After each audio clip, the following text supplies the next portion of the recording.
बिस्मिल्लाहिर्रहमानिर्रहीम। अस्सलाम वालेकुम डियर स्टूडेंट। सफ़ेद जी के एकेडमी के यूट्यूब चैनल के साथ तमाम तलबा को खुशामदीद कहते हैं। जी जनाब, आप जानते हैं कि आज जनाब 17 मार्च 2025 है और रमज़ान मुबारक की आज रमज़ान मुबारक की आज 16 है। आलमोस्ट जो है रमज़ान मुबारक आधा जो है ख़त्म हो चुका है। और ये वीडियो बनाने का मकसद ये है जनाब कि आज हफ्ता का पहला दिन है, यानी सरकारी महकमे जो है आज ओपन हो रहे हैं। कल छुट्टी थी, संडे था तो आज हफ्ते का पहला दिन है। तो हमारा मकसद पीपीएससी एफपीएससी के बारे में आपको अपडेट रखना है। आप देखें जनाब, पीरा का जो पेपर था, पंजाब इन्फोर्समेंट रेगुलेटरी अथॉरिटी का जो पेपर था, उसका हमने आपको बता दिया कि मेरिट कितना बनेगा, रिजल्ट कब तक आएगा, इंटरव्यू कब होगा, ये सारी बातें आपको हम क्लियर बता चुके हैं। अब सवाल यहाँ पे ये पैदा होता है कि जनाब आना नेक्स्ट पेपर कौन कौन सा हो सकता है, और नेक्स्ट पेपर अगर कौन कौन सा हो सकता है तो कब तक हो सकता है। तो सबसे पहले मैं जनाब आपको एक गैस करूँगा, इसका एक्सपेक्टेड अंदाज़ा लगाऊंगा तहसीलदार का। तहसीलदार का जो पेपर है वो मेरे एक ज़ाती आइडिया के मुताबिक पेपर जो है आपका रमज़ान मुबारक का जो लास्ट वीक होगा ना, उसमें हो सकता है लाइक दैट। क्योंकि उसके 4 पेपर हैं, उसका सैटरडे संडे से कोई तल्लुक़ नहीं होगा। मतलब उसके 3 पेपर हैं, उसका एक दिन जो है 2 पेपर होंगे और एक दिन जो है 1 पेपर होगा। ठीक है, रेवेन्यू लॉ का एक ही दिन पेपर होगा, जबकि English essay and grammar composition जो है और उर्दू एसे एंड कंपोजिशन जो है वो एक ही दिन होगा।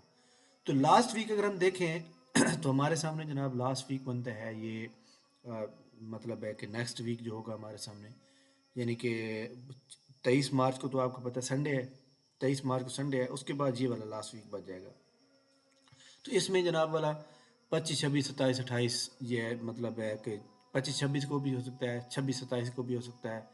तो ये डेटें बड़ी ही हार्ड फेवरेट हैं, लेकिन अगर ये एक जस्ट एक गैस है लेकिन ये कंफर्म नहीं है, तो लिहाजा इसके लिए भी आपने याद रखना है कि ऐसा भी हो सकता है कि तहसीलदार का रमज़ान शरीफ से पहले हो जाए रमज़ान। अब जो नेक्स्ट पेपर होगा वो नेक्स्ट पेपर कोई पीपीएससी का होता हुआ नज़र नहीं आ रहा कि जनाब रमज़ान मुबारक में होगा। अगला पेपर जो होगा वो पीपीएससी का जो एग्ज़ाम का जो प्लानर है वो इसी वीक में अपडेट कर दिया जाएगा। यानी आज 17 है, तो ये अपडेशन जो है, अगर तहसीलदार का पेपर इसी मतलब है रमज़ान मुबारक के अंदर अंदर होना है, लास्ट अशरे में होना है, तो याद रखिएगा कि आप तमाम स्टूडेंट याद रखिएगा कि इसकी अपडेट जो है आ सकती है। लेकिन एक बात बड़ी इंपॉर्टेंट है, बहुत ही इंपॉर्टेंट है, वो ये है कि पेपर ना होने का जो चांस है वो तकरीबन जो है 99% है। उसकी वजह यह है कि जनाब रमज़ान मुबारक का लास्ट वीक में लोग जो है, आपको पता है कि इतकाफ़ में बैठ जाते हैं, तो इस लिहाज से भी पीपीएससी पेपर नहीं ले सकता। बट पीपीएससी का जो है आपको पता है कि वो ले भी सकता है, लेकिन फिर भी 99% मैंने कहा है कि नहीं भी ले सकता। तो लिहाजा एक चांस है कि जनाब पेपर ले ही सकता है, ठीक है। बाकी 99% चांस है कि आप पेपर आगे नहीं होगा, क्योंकि एक इतकाफ़ में लोग बैठ जाएंगे। दूसरे नंबर पे जनाब जो है रोज़े हैं, और रोज़े अब तो आपको पता है थोड़ा दिन भी सख्त होते जा रहे हैं। खैर, नेक्स्ट पेपर जो होगा या तहसीलदार जो भी होगा, वो जनाब इंशाल्लाह ताला 5 और 6 अप्रैल 2025 को हो सकता है। उसके बाद जनाब 5 और 6 अप्रैल के बाद जनाब 12 और 13 अप्रैल को हो सकता है। इसी तरह उसके बाद 19 और 20 अप्रैल को हो सकता है। यानी ये पेपर इस एक्सपेक्टेड डेट के अंदर जो है ना होंगे। अप्रैल वाला महीना जो होगा वो एग्ज़ाम का महीना होगा, उसमें बहुत से एग्ज़ाम होंगे। तमाम स्टूडेंट नोट कर लें कि ये एग्ज़ाम जो है पीपीएससी कंडक्ट करने जा रहा है, और इंशाल्लाह ताला जो है पीपीएससी ये लेगा। अब सवाल यहाँ पे ये पैदा होता है कि जनाब पीपीएससी कौन कौन से पेपर ले सकता है। देखिए जनाब, ज़िलेदार के पेंडिंग है, असिस्टेंट डायरेक्टर एलडीए के पेंडिंग है, असिस्टेंट डायरेक्टर एलडीए टीपा हो गया, और ज़िलेदार के एग्ज़ाम के अलावा जनाब म्यूनसिपल ऑफिसर का पेपर हो गया, म्यूनसिपल ऑफिसर फाइनेंस का पेपर हो गया, असिस्टेंट डायरेक्टर पैसी का पेपर हो गया। इसके अलावा मुख्तलिफ असिस्टेंट की कैटेगरी के कुछ पेपर रहते हैं, वो क्लबिंग में होंगे, वो पेपर हो गए। इसी तरह कुछ अकाउंट्स एंड फाइनेंस के रिलेटेड हैं, एडिटर के हैं। तो ये सारे पेपर जो है इंशाल्लाह ताला जो है पीपीएससी अप्रैल में लेने जा रहा है। इंशाल्लाह ताला आप बाकी ये वाला वीक इम्पोर्टेंट है, इसी वीक में जनाब अपडेट का पता चल जाएगा कि कितने लोगों ने जो है इसमें वो किया हुआ है, मतलब कौन सा पेपर कब हो सकता है, इस वीक में अपडेट हो जाएगा। पीपीएससी की एडवर्टाइजमेंट नंबर जनाब 8 मौजूद है हमारे सामने, जिसकी अप्लाई करने की लास्ट डेट जो है वो 17 मार्च यानी आज है। ऐसे तमाम स्टूडेंट जो अपने आप को एलिजिबल समझते हैं वो जनाब जिस पोस्ट पे भी जिन्होंने अप्लाई करना है वो फ़ौरन अप्लाई कर लें, क्योंकि मैं बहुत से स्टूडेंट को देख रहा होता हूँ कि मुझे रात को 11 बजे मैसेज कर, सर जी मैंने अप्लाई करा था मैं भूल गया हूँ, 1 घंटा पड़ा था सर आप हेल्प कर दें। तो ऐसे तमाम स्टूडेंट जनाब जो है बेहतर है कि आप अप्लाई ना किया करें।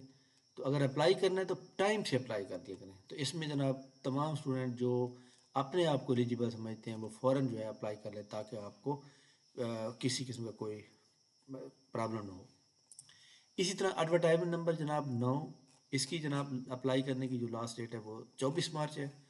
एडवर्टाइजमेंट नंबर जनाब हमारे सामने मौजूद है ये 10, और 10 एडवर्टाइजमेंट की जो लास्ट डेट है जो कि 21 है, इसको 28 मार्च है, ठीक है, 28 मार्च इसकी लास्ट डेट है। इसके अलावा एडवर्टाइजमेंट नंबर पीपीएससी की जो 11 है वो यहाँ पे अभी आपको शो नहीं हो रही, लेकिन 9:30 बजे यहाँ पे शो हो जाएगी। और उसके बारे में आप जानते हैं कि जूनियर क्लर्क की सीटें आई हुई हैं, तो वो भी इंशाल्लाह ताला जनाब यहाँ पे आज शो हो जाएगी। इसके अलावा फेडरल पब्लिक सर्विस कमीशन की जो एडवर्टाइजमेंट यहाँ मौजूद है, इसमें बहुत से स्टूडेंट ऐसे हैं जो लेक्चरार के ख्वाब देखते हैं। तो लेक्चरार के ख्वाब देखने वाले मेल फीमेल स्टूडेंट जनाब, ज़्यादातर फीमेल की जॉब मौजूद है लेक्चरार की। तो इसमें देखें जनाब, सीट एक हो या दो, आपको तो एक सीट चाहिए लेक्चरर फीमेल। इसमें जनाब जो है 5 सीटें हैं, और ये कैटेगरी उन्होंने बता दी है जनाब कि अरेबिक की एक सीट है, कंप्यूटर की 2 है, होम इकोनॉमिक्स की एक है, पॉलिटिकल साइंस की एक है। तो 33 साल एज लिमिट है फीमेल के लिए। बहरहाल जो अपने आप इस तरह लेक्चरार, इसमें मेल फीमेल दोनों अप्लाई कर सकते हैं, 4 पोस्टें हैं, तो ये आप अप्लाई करें। अब इसके अलावा जो है custom sorry inspector inspector ASF का जो पेपर है इसके अंदर मौजूद है। और इंस्पेक्टर एएसएफ जो कि जिसकी जो है अप्लाई करने की लास्ट डेट जो है 7 अप्रैल है, ईद के बाद। इसके बारे में जनाब तमाम स्टूडेंट नोट कर लें कि यहाँ पे उसने जो रिक्वायरमेंट दी है ना आपको, सिर्फ वही करेंगे। लाइक दैट जी, किसी बंदे का आंखों का मसला है तो अगर ग्लासेस के साथ वो ठीक है तो फिर कोई प्रॉब्लम नहीं होगा, ठीक हो गया। इसी तरह जो आपका मेडिकल है वो आपको टीएचक्यू या डिस्ट्रिक्ट हेडक्वार्टर हॉस्पिटल से बताने की कोई ज़रूरत नहीं है, ये बाद में आपका रिटर्न क्लियर होने के बाद में एएसएफ वाले खुद करवाएंगे, ठीक हो गया। इसका पेपर 1 पेपर होगा, इसमें जनाब 4 पोर्शन बड़े इंपॉर्टेंट हैं। एक तो मैथ 20 नंबर का आएगा, 10 नंबर का पाक स्टडी, 10 नंबर का इस्लामियात, 40 नंबर हो गए। और करंट अफेयर 20 नंबर का 60 हो गए। और 20 नंबर के जनाब एएसएफ के एक्ट आएंगे, 80 हो गए। और 20 नंबर की इंग्लिश आएगी। तो इसका जनाब अप्लाई कैसे करना है आपने, ये देखें फेडरल की वेबसाइट है, और इसमें जब हम यहाँ पे जाते हैं तो ये देख लें, व्यू करें, यहाँ डाउनलोड चालान करें। चालान को डाउनलोड कर लिया हमने, इधर ऑनलाइन जाके अप्लाई करना है। इस चालान का प्रिंट लेना है, प्रिंट लेके इसको फिल करके नेशनल बैंक ऑफ पाकिस्तान में जमा करवाना है।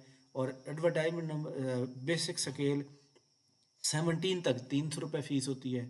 18 स्केल हो तो फिर जनाब फ़ीस जो है 750 हो जाती है। 19 हो तो फिर जनाब आई थिंक 9 950 हो जाती है, जो कि इस एडवर्टाइजमेंट के ऊपर जो है यहाँ एंड पे लिखा हुआ है। और याद रखिएगा ये पेपर जो है 24 मई तक को होने के चांसेस हैं, उन्होंने यहाँ लिखा हुआ है। तो तमाम स्टूडेंट जो है नोट कर लें, उन्होंने बता दिए कि विद इफ़ेक्ट फ्रॉम 24 मई, ठीक है। अब पीपीएससी जो है फेडरल पब्लिक सर्विस कमीशन जो है जल्दी लेगा पेपर।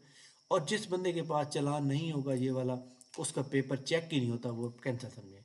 इसलिए चालान पे करके ही आप जो है अप्लाई किया करें। अच्छा जी, इसी तरह जनाब आप तमाम स्टूडेंट जो है नोट कर लें कि इसी जो फ़ीस है, फ़ीस कितनी है आपकी, वो मैं अभी आपको यहाँ पे बता देता हूँ कि जनाब आपकी बेसिक स्केल 16 17 की 300 है, 18 स्केल हो तो 750 है, 19 की 1200 है, 20 स्केल हो तो 1500 रुपये फ़ीस होती है। तो बहरहाल आपने तो भी इंस्पेक्टर ये सब पे अप्लाई करना है जिसकी फ़ीस जो है 300 है, ठीक है। तो ये जनाब उसके बाद जब आप चालान पे कर लेंगे तो फिर ऑनलाइन अप्लाई होगा। ऑनलाइन अप्लाई में यहाँ पे आपको बैंक की डिटेल देनी होती है, यहाँ पे चालान नहीं लगाना होता। तो अप्लाई तो आप वैसे ही कर सकते हैं क्योंकि आपने चालान चाहे 2 दिन बाद भी पे कर लें तो वो हो जाएगा। ठीक है, थैंक यू वेरी मच जनाब, बहुत शुक्रिया। इंशाल्लाह हमारी मुलाकात नेक्स्ट वीडियो में होगी एक अच्छी और गुड न्यूज़ के साथ। तब तक मुझे इजाज़त दीजिए, अल्लाह हाफ़िज़।